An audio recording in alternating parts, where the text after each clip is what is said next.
Hello and welcome to Eye on Africa on France 24. I'm Vedika Bahel and here's our top stories from across the continent. Senegal is demanding a corruption investigation after the Confederation of African Football stripped the Lions of Teranga of their 2025 Africa Cup of Nations title. In an unprecedented and stunning reversal, the body declared Morocco the winners 2 months after the final whistle blew. We bring you the reaction from both countries. It's the first Nigerian state visit to the UK in nearly 4 decades. Nigerian President Bola Tinubu met King Charles and the royal family at Windsor Castle for a 2-day visit. The two countries remain major partners in trade, aid and defence, as well as personal connections, with the UK being home to a massive Nigerian diaspora. And we learn more about the rite of salt, an age-old custom in North Africa honouring women that allows husbands to express gratitude to their wives for preparing daily meals during Ramadan. Thank you for joining us. Starting with our top story here this evening, Senegal's government is calling for an independent international investigation into corruption at the Confederation of African Football, or CAF. This after the body stripped Senegal's national team of their title as 2025 Champions of Africa 2 months after the chaotic January final, retroactively declaring rivals Morocco the champions. Senegal beat host Morocco 1-0 in the final, but CAF ruled the Lions of Teranga broke the rules by walking off the pitch in protest over a refereeing decision over penalties. The match later resumed and Senegal won, but CAF said the walkout meant that they forfeited the match. Let's hear now from some Moroccan fans about this decision. Everyone's delighted with this outcome. Thanks to this decision, the Cup's returning to its rightful home. This is what the Moroccan team and the entire Moroccan people deserved. We were expecting this decision, and we were waiting for it because we have been wronged many times. And this isn't the first time. The same thing happened in the women's AFCON as well. But now everyone is happy, and we hope that the people who supported us share this joy with us. So that was the Moroccan reaction there. Let's head now to Dakar for the reaction in Senegal.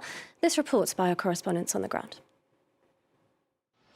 Across Dakar, AFCON decorations still hang on nearly every street corner. Here, the announcement that Senegal has been stripped of its victory has landed like a bombshell. Since last night, Mafan has been glued to his phone. For him, the decision is simply impossible to accept. It's our victory. We celebrated and took the trophy. They can say whatever they want, but it's over. For many, the issue goes beyond the physical trophy. They mustn't ruin African football over empty talk. Our Moroccan brothers need to come to their senses. Otherwise, they risk losing my respect. In the central Sandaga market, jersey vendors are refusing to accept the announcement. The 2-star jersey is what customers want, so that's what we'll sell. Whatever the decision, we stand by the 2 stars. It's something we earned, not something we stole.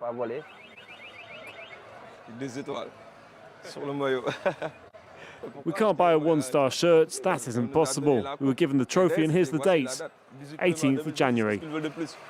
The events of the past 24 hours have drawn a response from the highest levels of government, who have called for an internal investigation into allegations of corruption with CFA. This is clearly an unjust and unprecedented decision that undermines the very foundations of sports. We will not accept being stripped of our continental trophy, which was won through the bravery of our national team. The Senegalese Football Federation has already announced it will take the case as a last resort to the Court of Arbitration for Sport.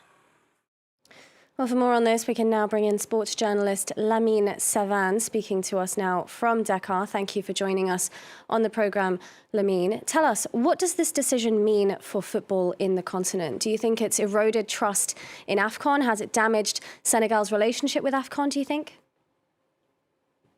Well, hello, Vedika. Truth is, everybody's been shocked, right? 2 months later, I mean, you mentioned it in your piece there.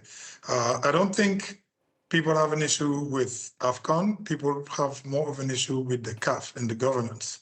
Clearly taking 2 months to take such a decision is completely lopsided. And as you saw, the Senegalese government has reacted, the fans have reacted, and everybody's standing by this second star that the team won on the pitch. And the ruling came out. There's a couple of articles that I mentioned in it, but there's an overseeding article in football that's simply that the referee is the boss on the pitch. And the second the interruption happened, and the second both teams went back on the pitch, and the penalty was stopped, and the play resumed, and Senegal scored and won the title. I mean, it's done. There's nothing to do. There's no going back. And this is what's stunning the entire world, because Moroccan can feel happy, but I think the rest of the world is looking at them and is wondering how are their players going to live with this, so if it stands. So you said it yourself, you know, the referee made his decision. The decision was to continue the game. The referee made the call, and that's how the game played out. So how was it then possible that his decision, the referee's decision, was overruled by CAF 2 months after the whistle blew? Well, this is for sure one of the points, one of the arguments that the Senegalese FA is going to use, right? The referee ruled, CAF and the entire body of CAF was at the final. Obviously, they came down, they gave the trophies, the medals, and everything that went along. So it just it doesn't make any sense to come back 2 months later and want to change this thing. And we will see where this was going, but the Senegalese government, as well as the FA, has decided to take it upon themselves to go to the International Arbitration Court and make their case to simply overrule this ruling of the Appeal Committee of CAF. And last question, Lamine, just very briefly, do you think this could affect the relationship between Senegal and Morocco, particularly on the pitch?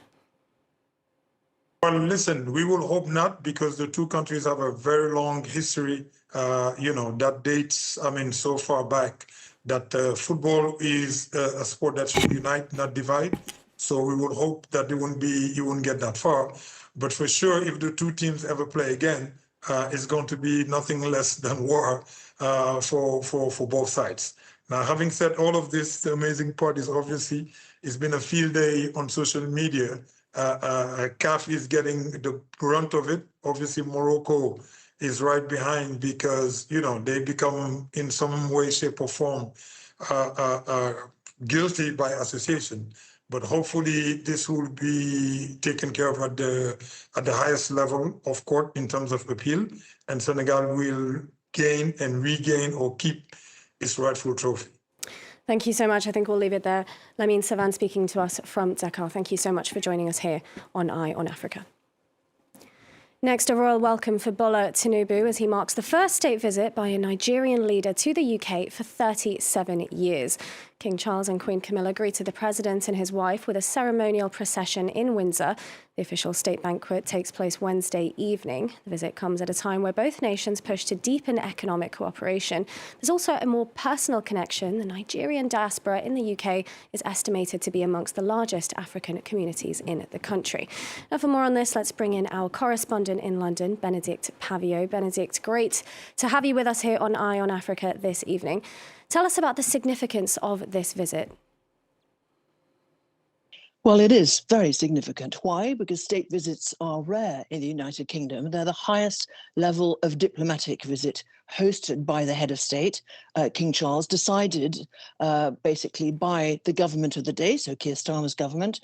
And King Charles, as you said, is hosting the first Nigerian state visit in the UK for 37 years, with President Tinubu and his wife, Oloremi Tinubu, arriving and being welcomed in a big ceremonial welcome that befits a state visit today at Windsor Castle.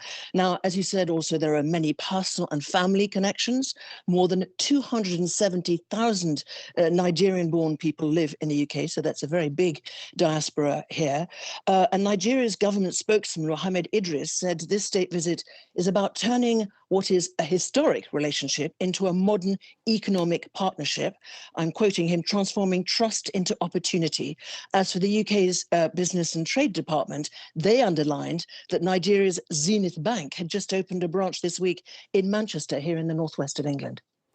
And Benedict, talk us through the royal welcome with the royal family, King Charles, Queen Camilla, and the senior royals. There was quite a bit on the agenda. What have they been up to? We know that there is a banquet taking place Wednesday evening. Tell us more about all the things that have been on this royal welcome in the agenda there.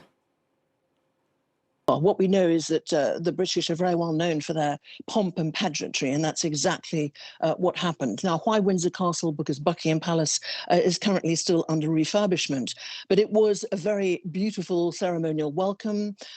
We had both the President, Nigerian President, and First Lady wearing traditional robes, and as befitting a state visit, they were given a carriage procession, which brought them into the quadrangle inside Windsor Castle. There was a military band that paraded, a gun salute, national anthems were played, guards were inspected, and the household cavalry paraded, and the sun shone, as you can see in these lovely pictures. What was interesting then was when they went inside Windsor Castle, and they viewed Nigerian items from the royal collection, including a Yoruba throne, sculptures, paintings, and the manuscript of a poem by Sir Ben Okri. Now, official gifts, as traditional also and customary, were exchanged. The President and Mrs. Tinubu were given handcrafted pottery, a silver photo frame containing a picture of the King and Queen, and a silver and enamel bowl. In return, the King and Queen were given a traditional Yoruba statuette and a jewellery box featuring the faces of important Nigerian women. I think we'll leave it there, Benedict. Thank you so much for clearing that up. We saw briefly on screen there some of those live pictures of King Charles speaking at that royal banquet. But thank you very much, Benedict Pavio, from joining us live from London. And finally, let's head to Morocco to learn about the rite of salt, a Moroccan custom that involves showing gratitude for those who have worked tirelessly in the kitchen preparing meals during Ramadan. Clemence Waller explains. In the old Medina of Rabat, Hassan El-Fezwati carefully examines the jewelry and accessories on display in the shops. He is looking for a special gift to give his wife for Eid as a token of gratitude for all the time she spent in the kitchen during Ramadan. The practice, known as Haq al-Melh, or the rite of salt, has been widespread in the Maghreb for several centuries. The rite of salt is a recognition of the woman's efforts during the month of Ramadan, considering the work and responsibilities that she carries out at home, such as preparing the meals for iftar and suhoor. I try to preserve this tradition and encourage my children to carry it on. To make sure the dishes are seasoned properly, the cook tastes the food with just the tip of her tongue without swallowing, thus sacrificing the perfection of her own fast for the sake of her loved ones. The gift can be money, jewelry, or clothes, depending on a person's means. It doesn't have to be anything big. Sometimes a simple, kind word is enough. What matters most are gestures or words that show appreciation for women. As Ramadan draws to a close, husbands are scrambling to find the perfect gift for their wives for the first night of Eid. That's all we have time for in this edition of Eye on Africa. Do stay with us here on France 24. There's more world news coming up next.